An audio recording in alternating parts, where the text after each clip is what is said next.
Thank you po mo sa akin. Oh. Uy, kinilig.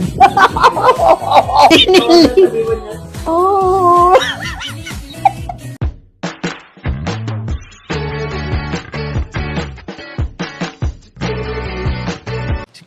Si Kuya Jens, ano yun, reactor natin yan. Official reactor. Hello mga kalingap! Welcome back sa aking YouTube channel. This is Kuya Jen. So kung bago ka lang sa aking YouTube channel, huwag niyo pong kalimutang mag-subscribe at click the bell button para lagi updated sa mga bago upload na video.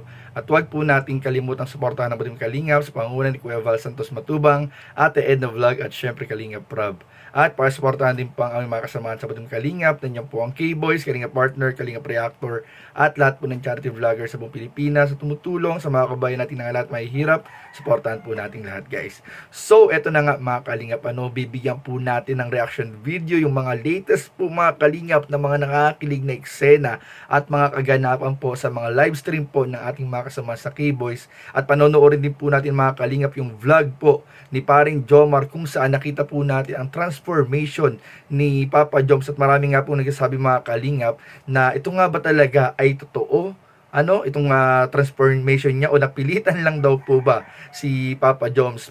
At mamaya mga kalingap, abangan din po ninyo yung ilang mga video clips po ng mga live ng ating mga kasama sa K-Boys kung saan po, grabe po, nalaman po natin kung gaano karupok si Papa Joms pagdating po kay Carla. So ano po hinihintay natin mga kalingap? Tara, panoorin na po natin in 5, 4, 3, 2... Kailangan natin mag-transform. So magpapagupit po tayo mga kalingap ng medyo maiksi. And yun, ako komportable po mga kalingap sa mixing gupit, pero sige po, try po natin. Di ko alam kung anong magiging itsura ko. Kailangan niya yata semi-calvo, pero basket parang malapit lang din yun sa semi-calvo. At yun, kinakabahan ako mga kalingap sa magiging itsura natin. Actually po mga kalingap, pagdating po sa buhok, medyo sensitibo po ako kasi tawag niyan, madali pong yung mood ko po depende rin sa buhok ko. Ewan ko ba kung bakit. Pero every time po na nagpapagupit ako, pag hindi ko po nagugustuhan yung gupit ko, medyo wala ko niyan sa mood. Tapos usually po after ilang days magpapagupit ulit ako, papaayusin ko. So ewan ko po ba, pag sa buhok po, medyo talaga ako, tawag niyan, parang nagmamatter sa akin yung buhok ko parang ganun, yung gupit, kung anong itsura. Sanay po talaga ako na gusto ko medyo mahaba yung buhok ko.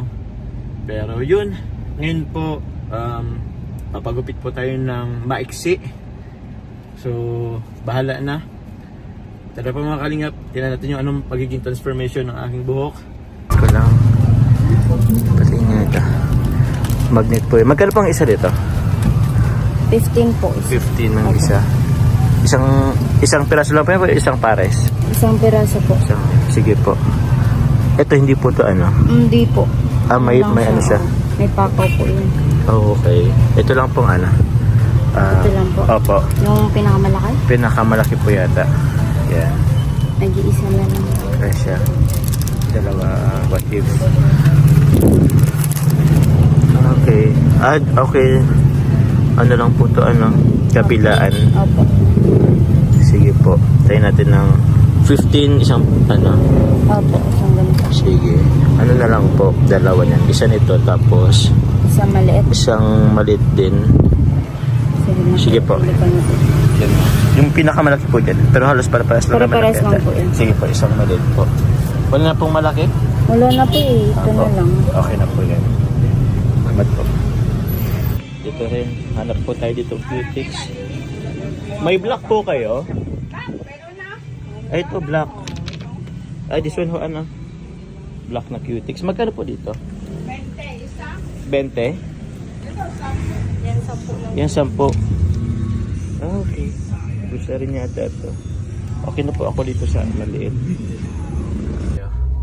Pagupit lang po tayo dito kay paring Richard Barbershop.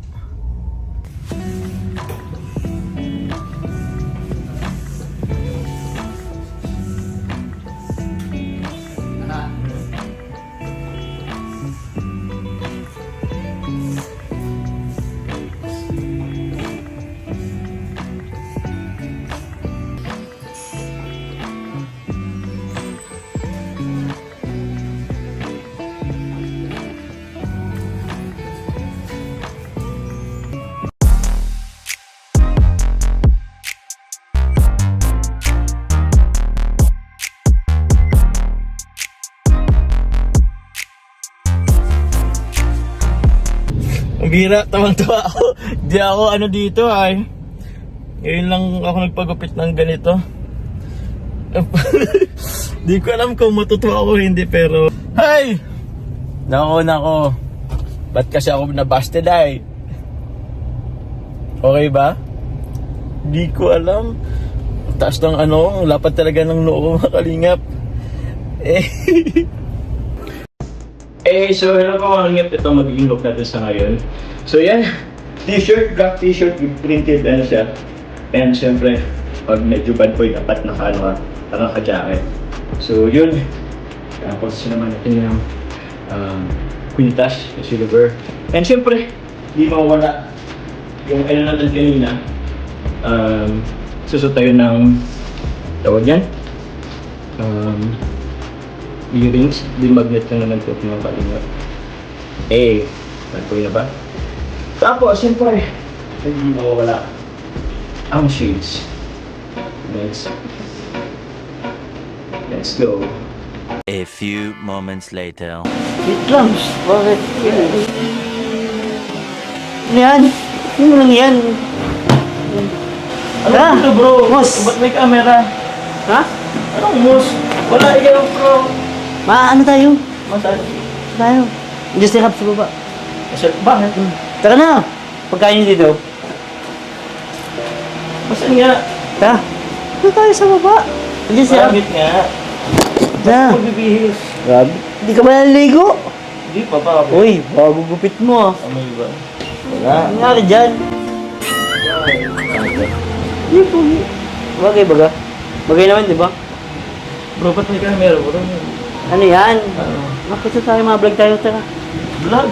Sino nagsabi? Wala namang vlog. Sinabi mo. Ano yan? Itim na itim ka. Tara na. Bakit ba? Vlog na ito bro. Oo. Wala Bagay ka, Wala ay ka sa akong vlog. masabi. Ay. Para mo, di bagay sa'yo, tara na. Masan nga? A few moments later.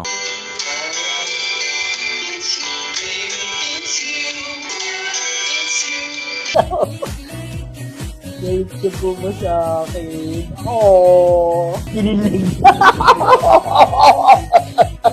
Kinilig. Kinilig. Guys, uy, wag kang marupok.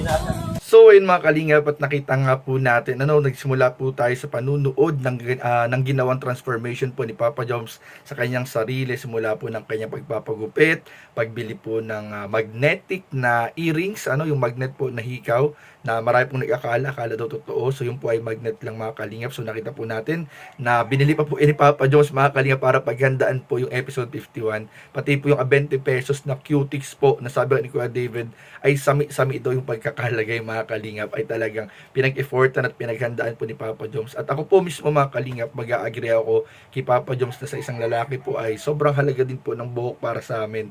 Napaka sensitive po namin pagdating sa buhok mga kalingap, at minsan nakaka-apekto rin yun sa mood, tulad po na sinabi ni Papa Joms. Kaya grabe, bilib na bilib ako kay Papa Joms na talagang mga kalimay, kita po natin yung sakripisyo po ni Papa Joms, na hindi po siya sanay sa ganong gupit, pero ginawa po ni Papa Joms mga kalingap. Talagang tayo nakakabilib talaga si Papa Joms mga kalingap. At ayun, sa wakas nakilala din natin mga kalingap si Pading Richard. Yung pala si Pading Richard mga kalingap, alam ko na kung sino. Alam ko na kung saan pala ang barbershop ni Pading Richard. Tapos mga kalingap, ayun po, nakita rin po natin mga kalingap yung mga video clips, na kahit gaano nagpaka-bad boy po si Papa Joms, ay nakita po natin kung gaano naman po siya karopok pagdating po kay Carla. Nakita po natin yung kanyang mga pa-smile-smile habang nakalive sila ni Ian at kumakanta ng It Might Be You, at siya naman ay binabago niya yung lyrics ng Carla It's You, Carla It's You, ay talagang hindi niya maiwasang mapangiti mga kalinga pag naaalala si Carla.